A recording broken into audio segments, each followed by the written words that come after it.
I'm Glenn Greenwald of The Intercept, and my guest today is Congresswoman Tulsi Gabbard, who is currently serving her fourth term representing Hawaii's 2nd Congressional District. Her election in 2012 made history in several ways. The first Samoan American and Hindu American to be elected to Congress, and now she's the first of each seeking her party's nomination, the Democratic Party nomination for president in 2020. Congresswoman, thank you so much for taking the time to talk to me today. It's great to be here, Glenn. Aloha. So in 2016, that was when you really rose to full-scale national prominence, and it was in connection with your announcement that you were leaving the DNC, in part because of your view that turned out to be extremely vindicated, that the leadership under Debbie Wasserman Schultz was not being neutral but favoring Hillary Clinton, and also because you wanted to support Bernie Sanders for president. That candidate you supported in 2016, Bernie Sanders, is running again this year. So why is it that you decided not to support him, but to run instead? And I guess maybe a better way of asking that is, given how large the field is of candidates who are running that span the spectrum, Senator Sanders, Senator Warren, so many others, what would this primary race be lacking if Tulsi Gabbard weren't running in it? Well, I made this decision to run for president long before Bernie Sanders made his own decision that he was going to run. Had a conversation with him when I decided that this was what I was going to do, and shared with him the reasons why, because there are such incredible issues at stake as it relates to our country's foreign policy, to our national security, and how destructive the decades-long policy of ongoing regime change wars has been for the United States, for people in the countries where we wage these wars, the cost it has, the toll it has taken. But are there no other candidates, including he, who share your views on that topic? There's no one else. As you look at even how crowded this race has become, still no one else is really taking these issues head on and addressing the fact that the most important job that the president has is as commander-in-chief. And this is why I'm running, because as president, I will end these regime change wars, work to end this new Cold War that we're in with ever-increasing tensions between the United States and nuclear-armed countries like Russia and China, and work to end this nuclear arms race that is presenting a serious threat to our very existence. So I want to spend the bulk of our time talking about foreign policy, in part because, as you just said, that's the focus of your campaign, and it ties inextricably to our domestic policy as well, for reasons you've been articulating.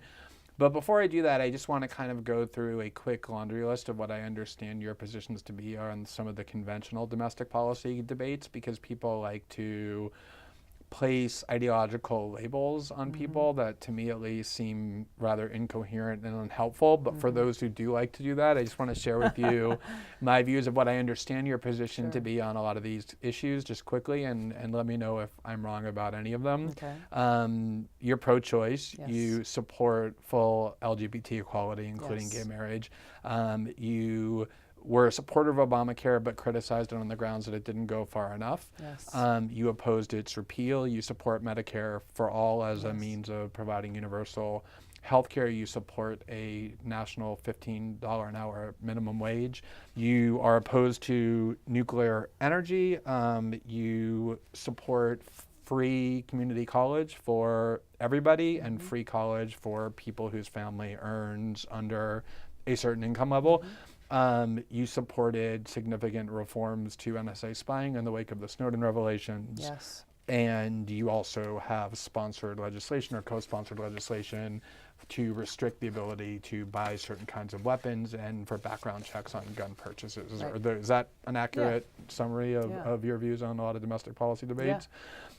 So I wanted to ask you about one in particular, which didn't get a lot of attention outside of a lot of left-wing media circles, though it deserved to, which were the protests by Native Americans at Standing Rock.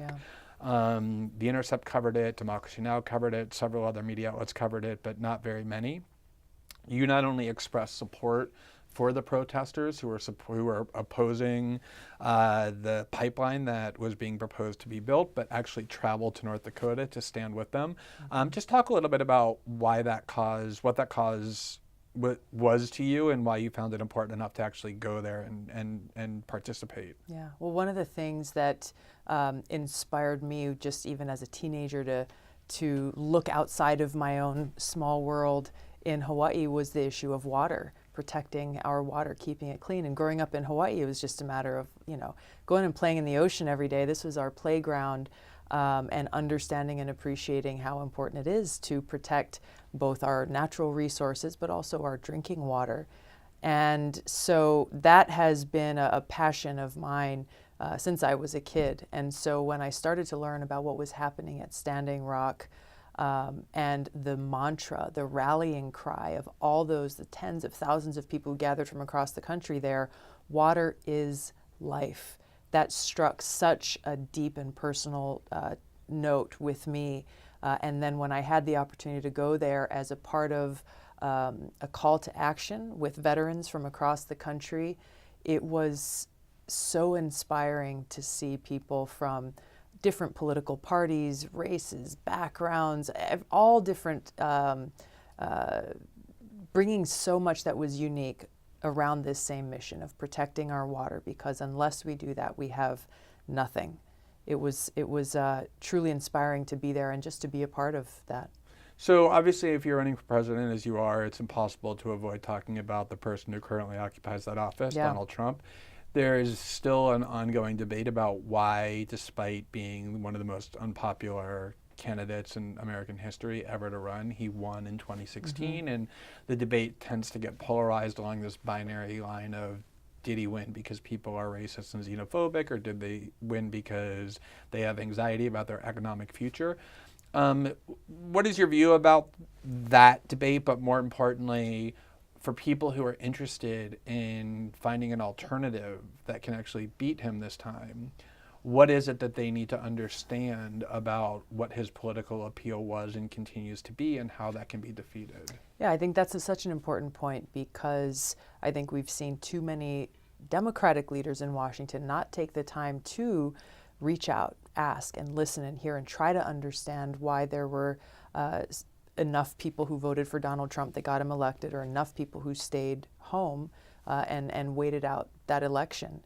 I know that what I have heard from folks is a few things. They felt left behind by the entire system, by both political parties, or they felt like the Democratic Party was not reaching out and hearing about those concerns and those challenges, even coming from people who had voted Democrat. Why is that? Why didn't they feel that, and what needs to be done to rectify that? Ultimately, when you look at the different things, ultimately it comes down to politicians putting themselves or their own political power ahead of the interests of the people. That's really what it comes down to. When you start taking people for granted, when you're not interested in what they care about, the challenges that they and their families are going through, it's because you have self-serving politicians who are more interested in what they have going on rather than the people who we as elected leaders have been charged to serve. That's what's at the heart of these problems that we have seen. So one of the things that the Democratic Party and the Washington political media class have done to explain away Trump's victory is to try and blame everybody else they can find. The Russians did it, Yeah. WikiLeaks did it, the New York Times did it, and yet Trump is clearly part of a international trend, maybe unique in some ways, but clearly similar in other ways to things like the UK's decision to leave the EU, the rise of extremist parties in Europe, authoritarian leaders like Duterte in the Philippines, Jair Bolsonaro in Brazil, where I'm from. Do you see Trump as part of a global trend in the democratic world? And if so, how do you look at that trend? What is it that you see? You see corporate interests and the very wealthy or the very powerful having been in control for so long and being so detached from the everyday needs and challenges and hopes and aspirations of everyday people, both across our country, and you're seeing this rising up from people in different parts of the world because of that disconnect, because you have people in positions of power who are more interested in maintaining that power than they are actually interested in connecting with and serving the needs of the people that they are charged to serve with. Do you see that trend that I described as being an opportunity, as being menacing, as being dangerous? How do you view that trend? I think it should be seen as a wake-up call. It should be seen as a wake-up call to leaders here in the United States of America and leaders in other parts of the world that we've got to make sure that our leaders are actually serving the interests of the people, putting the welfare and the interests of the people ahead of the corporate interests and the greedy that have ruled for too long. You see this evident in the kinds of massive trade deals like TPP. The massive trade deals that we've seen have had such a detrimental impact on people, while the corporations who were a part of crafting these deals end up making a lot more money and profiting on our backs, on the backs of the people. Would you people. agree the places that were often hardest hit by a lot of these policies that are often called neoliberalism or globalism and the like were exactly the states that the Democrats lost that caused Trump to win in 2016? Yeah, you see a correlation there. Now, let me ask you about something I wish we could avoid, but I'd be remiss if I didn't ask you about, which is what the Democrats have largely spent their energies on messaging-wise and politically over the last 3 years, which is what we'll call Russiagate for shorthand. The original conspiracy theory was that Donald Trump conspired with the Russians to meddle in the 2016 election and himself was either a Russian agent or at least a Russian asset of Vladimir Putin and Moscow. There's been a 22-month investigation that culminated in the Mueller report that said that it could not find evidence to establish this conspiracy theory. A colleague of yours in the House, Adam Schiff, has taken the lead in assuring Americans for almost 3 years that he's seen direct evidence of this conspiracy that Mueller, with all the subpoena power in the world, couldn't find. And even with the Mueller report now issued, it seems that it's still ongoing with all kinds of ancillary controversies. What is your view? I mean, obviously, everybody agrees we should fortify our election system from interference, that we should have paper ballot backups and things of that. So put that to the side because it's not really in controversy.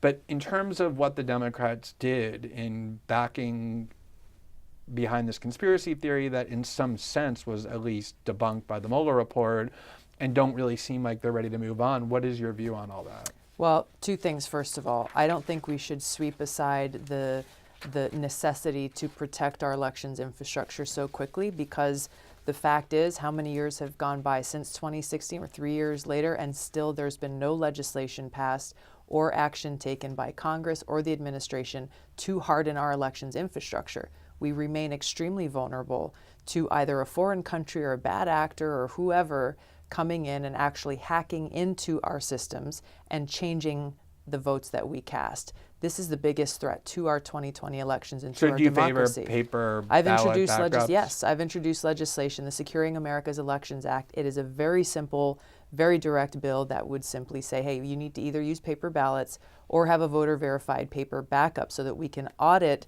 the votes that are cast in case there is some kind of interference or manipulation of our votes. So I want to make sure that that's important because Congress refuses to take action, which begs the question, are they more interested in just talk or actually solving the problem? And it is the former, given the fact that this bill or any other bill like it has not been brought forward. And then what do you see as the political but also the international repercussions of this?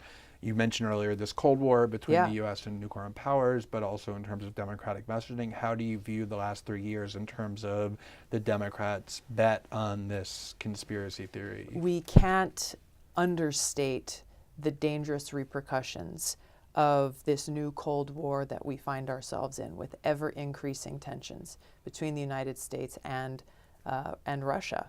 You know, people forget, unfortunately, that we still have nuclear-armed missiles pointed at each other, still on hair trigger alert. So the fact that we are in this place now where we're at a greater risk of nuclear catastrophe than ever before in history is a direct consequence of the fact that our leaders have failed us.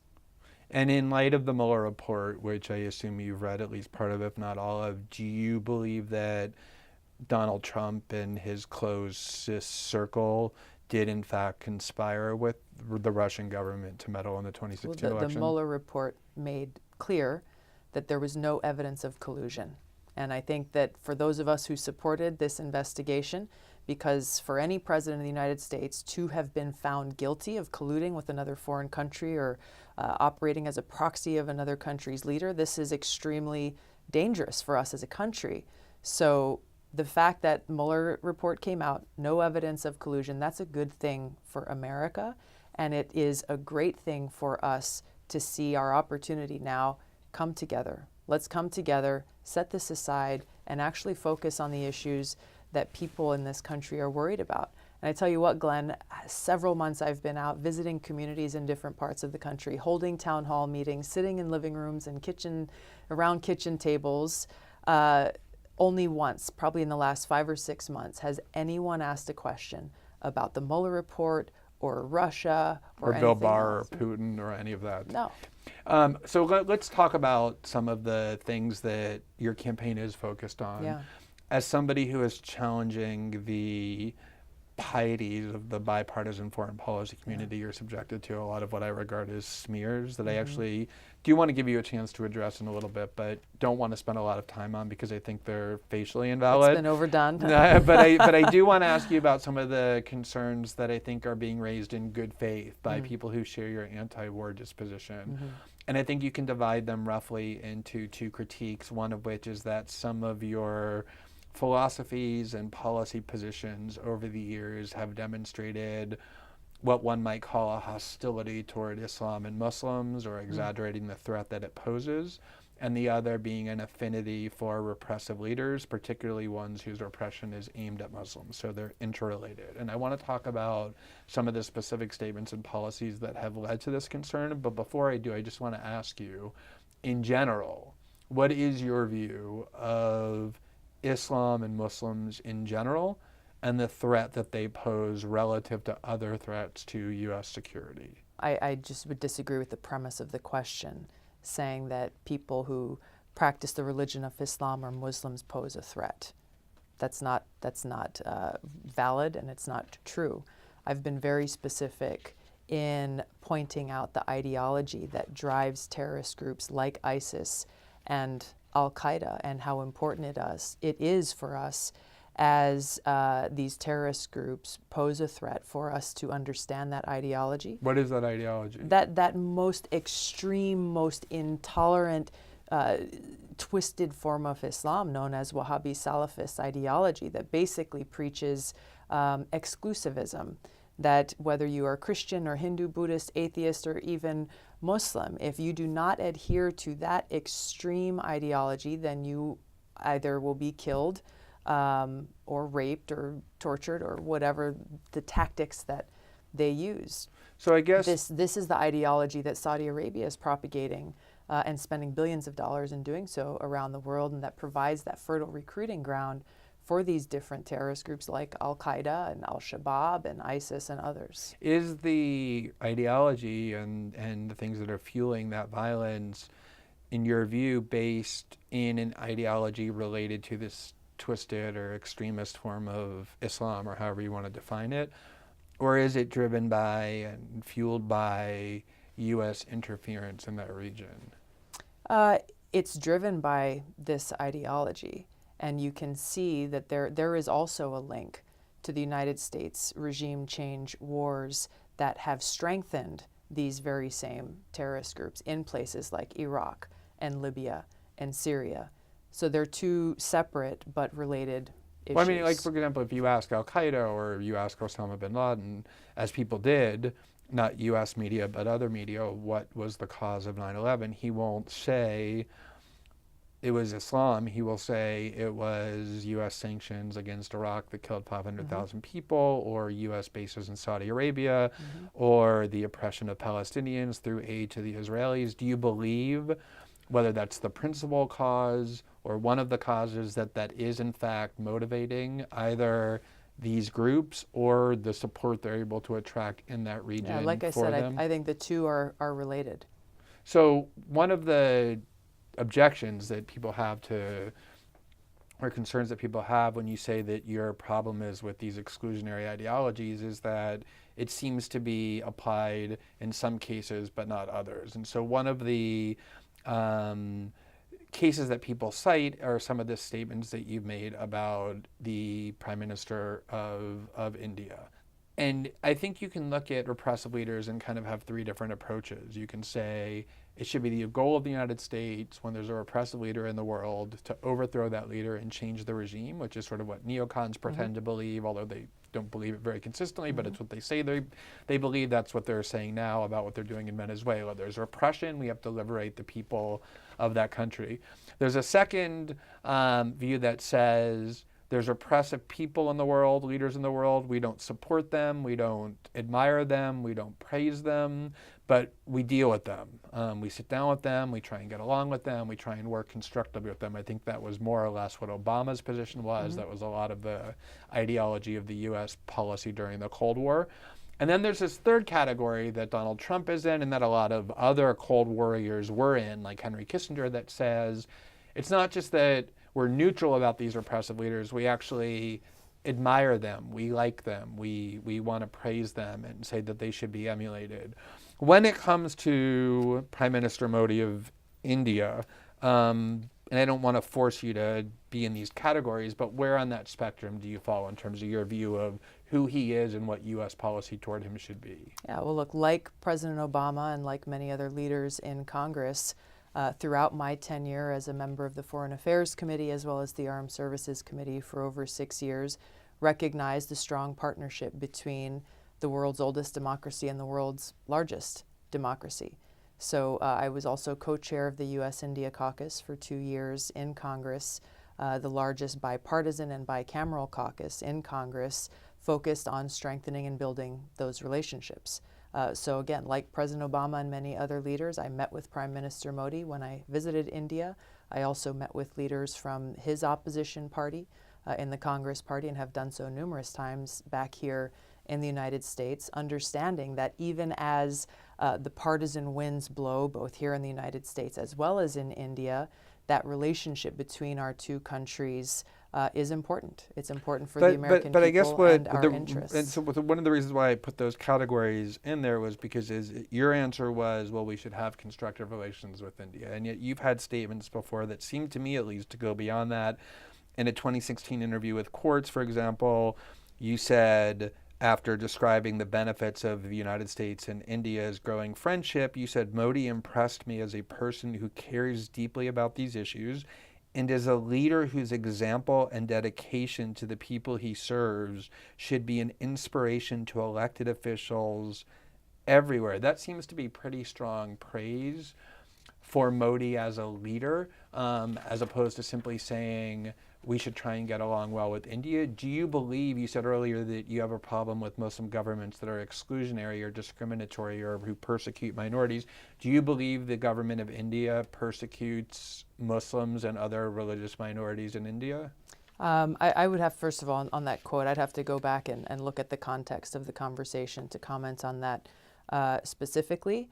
There are things that are happening within the Indian government that I disagree with. I don't pretend to support or approve of or endorse all the practices of the ruling party in India. As we look at different governments around the world, again, I think my approach is looking at serving what is in the best interest of the American people, being willing to sit with others, whether they be friends or adversaries or potential adversaries, always keeping at the forefront who I work for and who I serve. Right. So, and I've heard you say before, and I think there's an element of truth to it, that your ability to say things about the Indian government that non-Hindus say get more attention, and that's a form of religious bigotry, which I do agree with. At the same time, I'm interested in understanding a little bit better what your view of the government of India is, because you have spoken a lot about it and you've met with the Prime Minister, and that quote that I read, and there's others like it, seem to suggest that you at least view him as a positive leader. So I just wanted to ask you, in 2018, an Indian journalist, Rana Aya, wrote in The Guardian under the title, "Mobs are killing Muslims in India. Why is no one stopping them?" She wrote, "This is encouraged by Modi's government, which routinely disseminates fake news targeting and demonizing Indian Muslims." The New York Times just 2 weeks ago, after the massacre in the church in Sri Lanka, said, quote, "In India, the Hindu right, led by Prime Minister Narendra Modi, has targeted Muslim and Christian minorities, the latter because of its symbolic association with colonialism." And then Human Rights Report in 2018 has a long list of human rights abuses that it says have been perpetrated by the Modi government, primarily against the Muslim minority. So my question to you is, do you agree that that's happening or dispute that it's happening, or do you admire Modi despite all of this? Yeah, I don't dispute that these things are occurring, and I've been very consistent over the years in calling out this kind of religious persecution and bigotry based on religion wherever it may take place. I think that's important for all of us to do, whether it's happening here in the United States or it's happening in other parts of the world. And would that include other leaders like General Sisi in Egypt and Bashar al-Assad, people who you've been accused, I think in the case of Assad at least, of praising?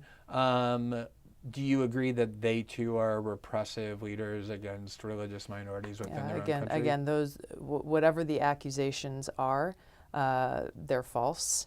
I want to be clear that both before I went to Syria as well as after I came back, my message has been consistent about the detrimental and devastating impacts of U.S.-led regime change wars and why we need to stop, why the U.S. in the case of Syria needs to stop spending U.S. taxpayer dollars funding and equipping and arming terrorist groups like Al-Qaeda in Syria, who were attacking religious minorities, who were, bombing churches and killing Christians in Syria. Should the U.S. be taking action to keep Assad in place, or simply stay out of Syria altogether? The U.S. should stay out. The U.S. should stay out. And what about with Egypt? Should they be supporting General Sisi in Egypt? The U.S. needs to stay out. The United States government needs to stop interfering in these other countries' elections and determining who should or shouldn't be the leaders of these countries. Every time throughout history our country has done that, we have seen disastrous consequences, both for us, for our national security, and long-lasting negative impacts for the people in these countries. They have to be the ones to determine their own style of government, their own constitutional changes, and who they want to lead their country. So let me ask you this what one might call a paradox of your campaign, although maybe it isn't, which is that you're running as a peace candidate, you're talking about peace dividends, and yet you're one of your most famous iconic quotes is, "I'm a dove on regime change wars, but a hawk when it comes to fighting terrorism." I completely understand the dove part of the regime change war, but tell me, if you could please, the sense in which you describe yourself as a hawk. Do you support the prongs of the war on terror that haven't been about regime change, but have been things about drone assassination, even of American citizens, about Guantanamo? What is it? What is your hawkishness when it comes to the war on terror? Al-Qaeda attacked us on 9/11, killing thousands of Americans. We have continued to see that threat that is posed by terrorist groups like Al-Qaeda and ISIS. This is not a war that we chose, but it is a threat that continues, and we cannot just turn our backs and pretend as though it doesn't exist.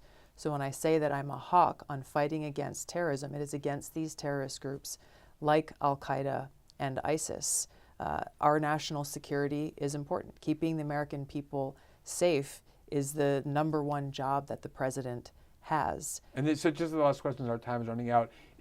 If you exclude things like Afghanistan and Iraq and Libya, the regime change wars that you vehemently oppose and have consistently opposed, has the U.S. government done a good job in fighting against those groups? Do you believe it should have been more belligerent and militaristic? Has it been too militaristic? What's your assessment of that part of the war that you believe requires hawkishness against the groups that attacked us on 9/11? I don't think that the United States government has done a good job, because we find ourselves in a place today where Al-Qaeda is stronger now than they ever have been before.